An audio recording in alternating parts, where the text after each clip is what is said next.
Hello. I'm using this like gimbal Steadicam thing, and I just realized it can like turn, and it can turn back. I think that's pretty cool. I wanted to talk about, it's related to filmmaking and storytelling. This just popped into my head, so I'm gonna go with it. As a filmmaker, as a storyteller, you are, in the ordinary world, you are a creator, right? That's what they call it. You're creating a piece of art. But in the non-ordinary, you're a destroyer, right? Like Shiva is the destroyer of worlds. So I'm going to explore that, and what does that mean?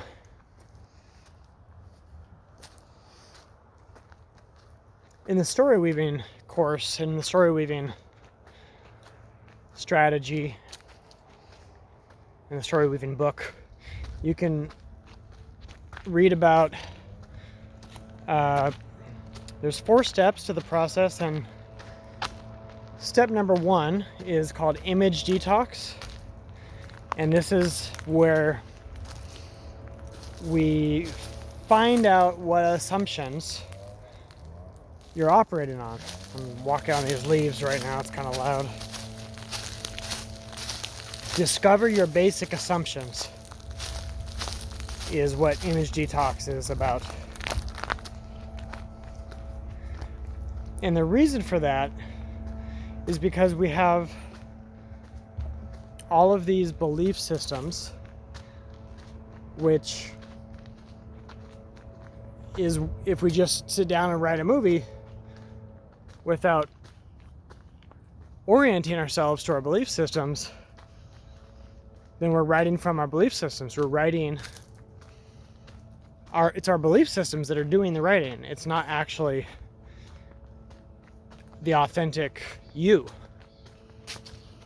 And so purifying ourselves of our assumptions makes space for the possibility of a real story. Makes space for the possibility of real art, which I've been discussing recently in these videos. And real art, without all of these assumptions, real art is, in the ordinary world, like I said, it's a creation. But in the non-ordinary, it's a destroyer, because something without assumptions breaks or encourages the breaking of the assumptions of others. An image that pops into my head is like a gong. Dong! You might hear my gong ring on the video here. On my phone, it rings every hour. Oh, look at this. It's like a tamarind. Looks like a giant piece of poop. Somebody had to say it. Oh wow, there's a bunch of them here. I can use my, I'm gonna use my remote, my joystick to show you. I don't know if you can see all that stuff.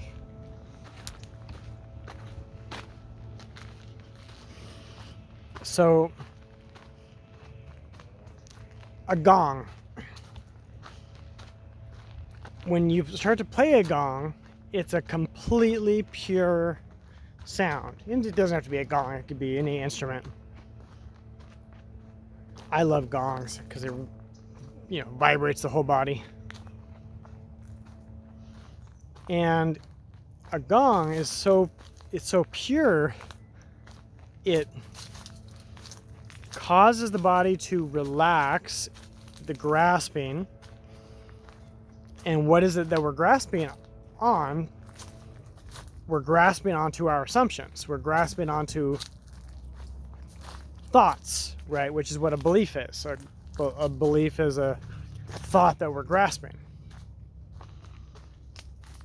And so a gong doesn't have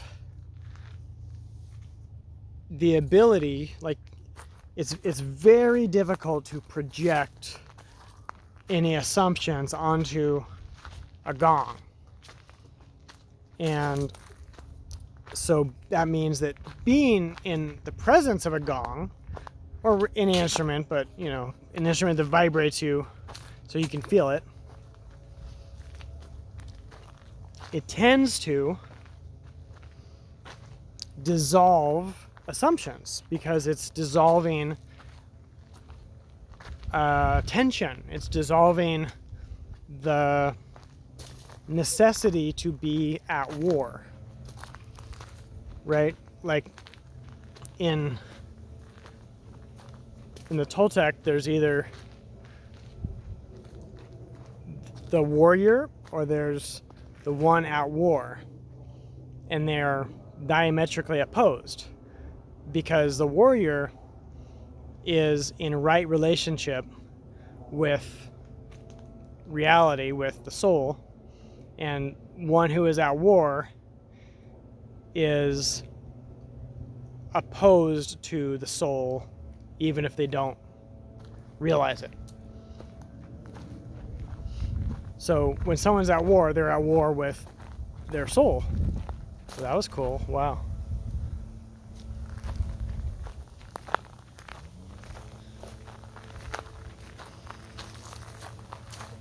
If you're not familiar with if you haven't read the Story Weaving book, it's basically applying the ancient wisdom, the Toltec knowledge, to storytelling, and in my area of expertise, especially filmmaking.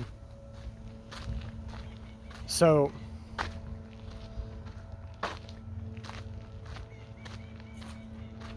I just want to also say that in my work, I'm catching up to expressing this fully. I've had sort of a tendency to dumb it down a little bit and try and make it palatable and relatable, and I don't want to do that anymore. So I'm gonna leave it to you to, if you have questions, ask questions. If you have more questions, you can read the book. It's online, available. And got lots of other videos here. And then there's the Story Weaving course, which is designed to go through this in painstaking detail. So I'm gonna get back to what I'm talking about. A pure creation of art. This is like the first topic from my YouTube channel that I've always been talking about here, that I've had different ways of expressing it, different approaches. As I've gotten more articulate, I've been able to share it in different words. But this is the main topic of this channel, if you're watching this on YouTube, is the pure creation of art. Actual generative art, which is not a reaction to something. It's actually generating a new reality.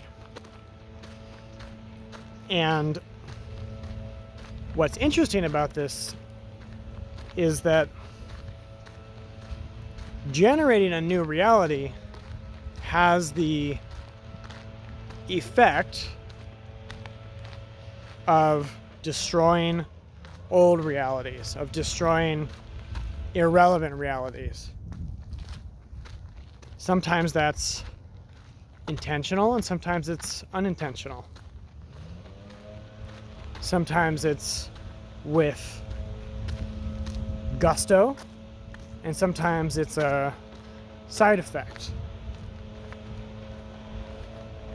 Sometimes it's strategic and sometimes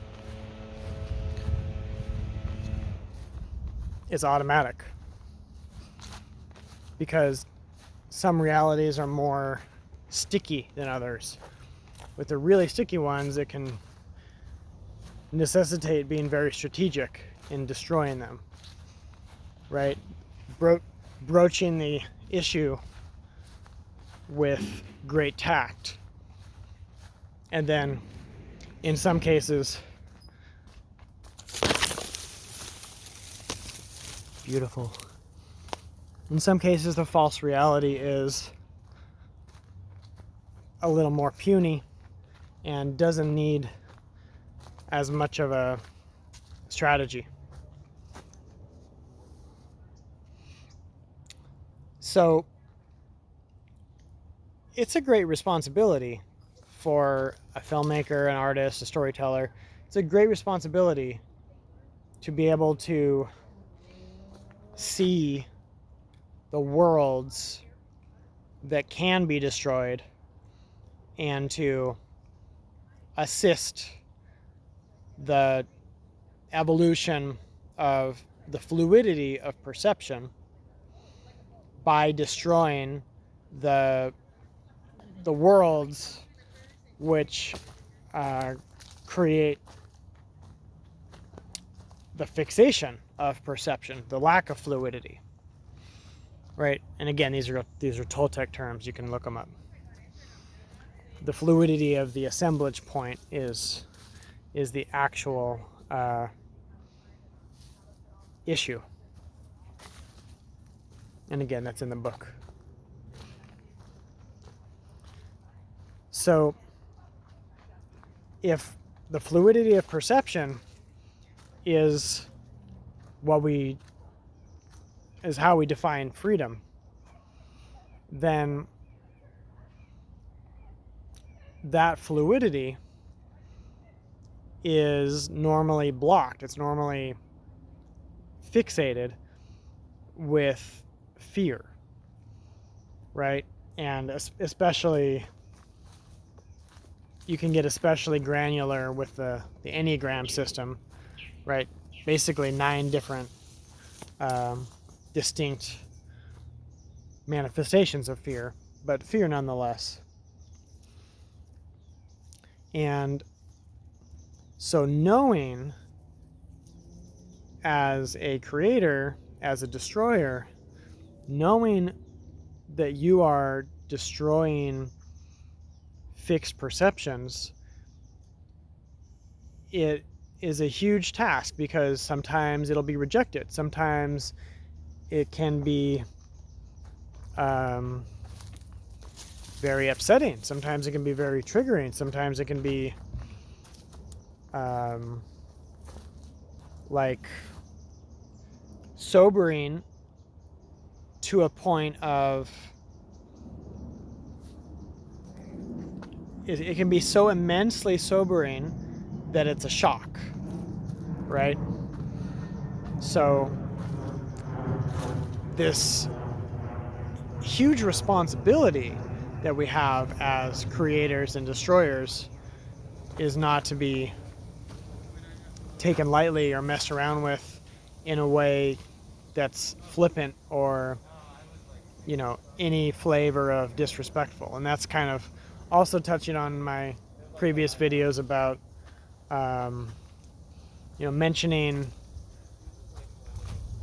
types of media that can be actually disrespectful. Like I find horror movies to be quite disrespectful. Not every single horror movie, but that genre in general, I find to be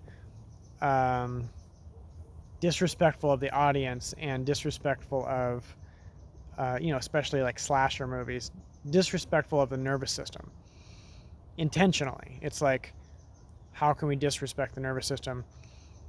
And in doing so, I've already made a video about that, so I'm not going to get all into that again.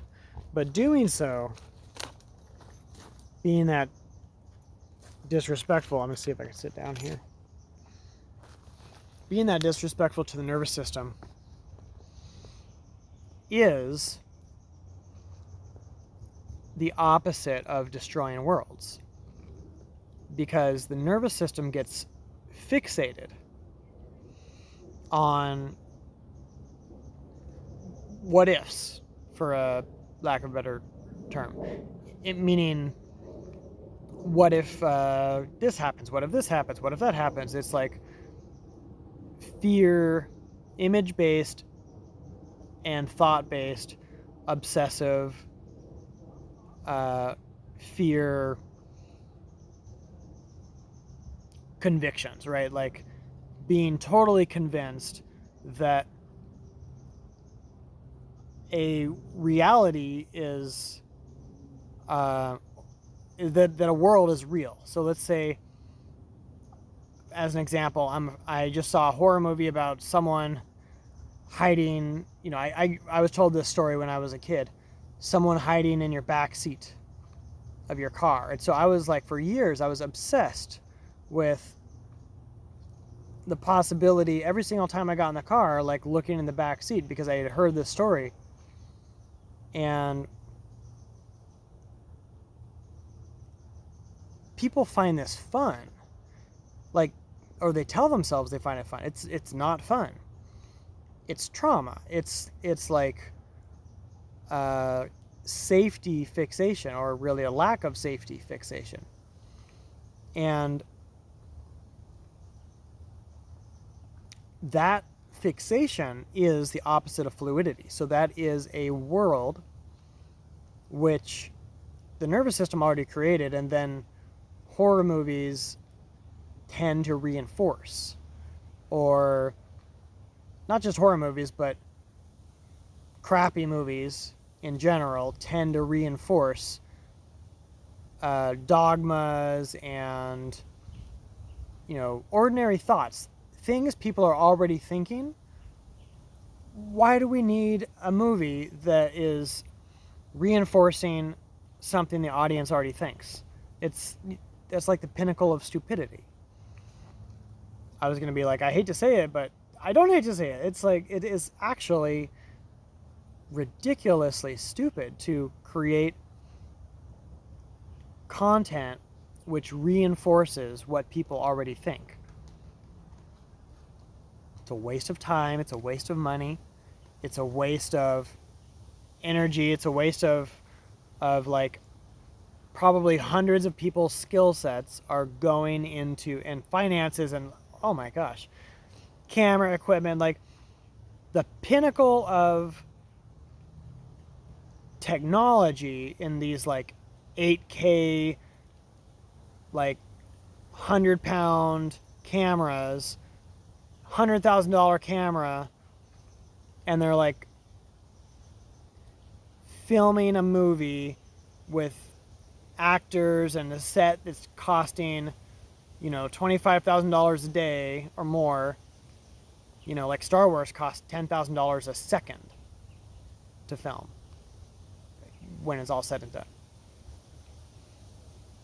And they're creating stories that reinforce what people already think.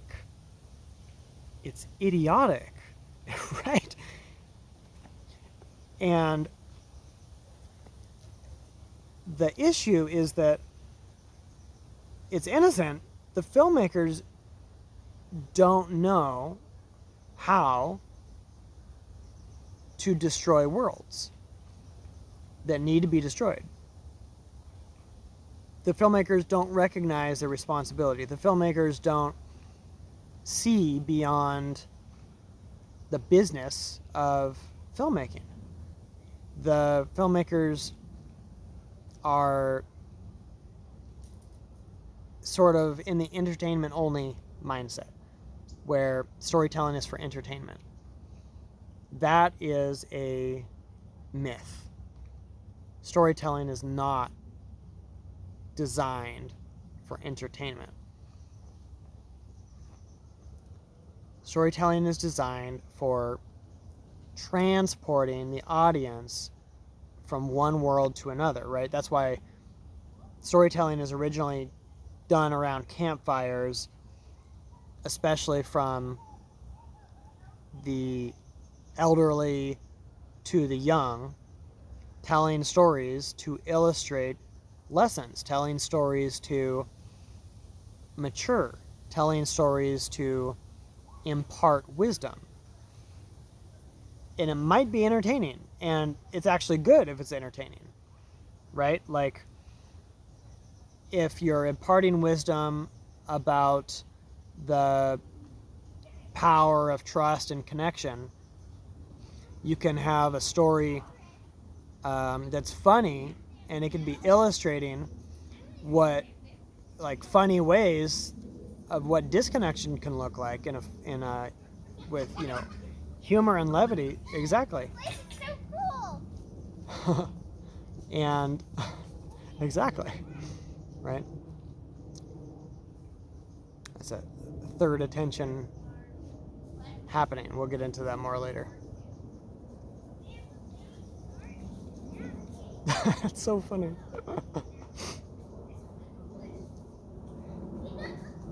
This place is so cool. This place of humor, this place of levity. It is so cool, and that's why people want to make content that has that levity and that has that humor and is entertaining. But that is not what it's for, right? Because there's temporary humor, which gives you a chuckle and gives you a way to, like, escape a certain it lets you put on pause your world that you're currently in, but then when it's over, you get right back to that world. And then there's profound humor, which actually destroys that world. You see what I'm saying? Profound humor requires more patience, more skill, more personal power, better writing, better everything, right? It's really upping the game. And, you know, it's not quite, it's, how do I say it? It's ambiguous. It's not quite obvious to Hollywood filmmakers that there's a really strong return on investment for this quality of storytelling. And I actually can't tell you. I think that there is a return on investment, but I can't tell you, because that's not the point. That's not why storytelling exists, is not for a return on investment. It's not for entertainment. It's not for ROI. It's not for dates. It's not for popcorn. Storytelling is for transporting your audience from one world to another. And the old world must get eviscerated, right? It must get destroyed. So your ability to destroy that world is your art. Your ability just to destroy that old world is what that could be the subtitle for film school. How to learn to destroy worlds. That's like that's it. And if you are destroying worlds, the truth of a new world emerges at the surface, right? And so that's why I'm saying, from an ordinary perspective, it appears you've just created this new world. But in reality, in the non-ordinary, You've destroyed everything that doesn't belong, and the new world is all that's left. You don't even have to make it. That's what the story weaving process is about, is you are weaving your reality, your soul's reality, into the tapestry of what is being revealed through the process of your story. And the world that you, if you can see my hand here, I'm like passionately pounding my heart here, and you can't even tell. The story that you live, that is the new world. That is the result of telling that story. And by you sticking to that, your unbending intent through that process cuts through all of the other worlds. It cuts through the clingings, the graspings, the fears of the audience and yourself, right? So it takes massive work to be a filmmaker. Internal work, again, it takes massive internal work for you to make your storytelling process authentic, trustworthy, and really useful and helpful. Because if you're anything other than that, there's some kind of shadow motive. If there's anything other than revealing this new world, it could be, I just want to get some laughs. It could be, I am wanting to show off, like I got this cool new shot, like drone at night shot or something. And that stuff is cool, and if it serves a story, it's useful. And this is common knowledge in the film world. Like, does it serve the story, right? But what is the story? What is serving the story? Why is that useful? Because if the story itself is like not useful, then what's the point of serving a not useful story? I'm getting some bug bites here.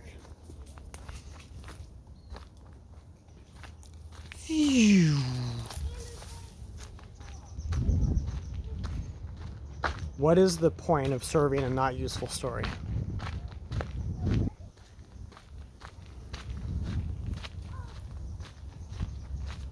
So I want to invite you, whether you're a filmmaker or some other kind of storyteller, or if you just like watching videos where I'm talking, I want to invite you to inquire about your motives. Inquire about, if you're not taking responsibility for destroying worlds through your art, what are your motives? Right? A lot of people want to create something because they feel a sense of lack. People want to create something because I want to make a name for myself. People want to create something because I want my mom and dad to see that I'm like making use of my expensive college education. These are not good reasons. These are not good reasons to like be an influencer putting, potentially millions of dollars into a film and then like distributing it worldwide so that families and people around the world can be exposed to a story driven by your need to impress your mom and dad. Like, that's not a good reason to make something. And it's not to shame anybody, and it happens. It's going to happen whether I like it or not. But I want you to be able to make a masterpiece. I want you to be able to make something which is useful beyond you.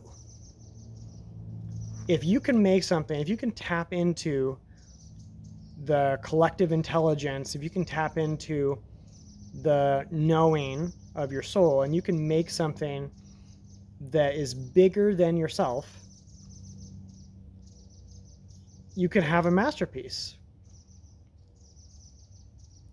There's no such thing as a masterful filmmaker. That's a big claim, right?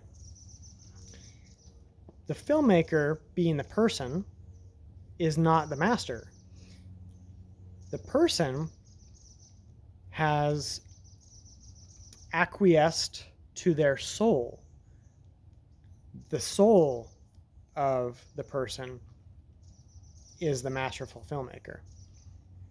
And it doesn't matter whose soul that is. Every soul is a masterful filmmaker.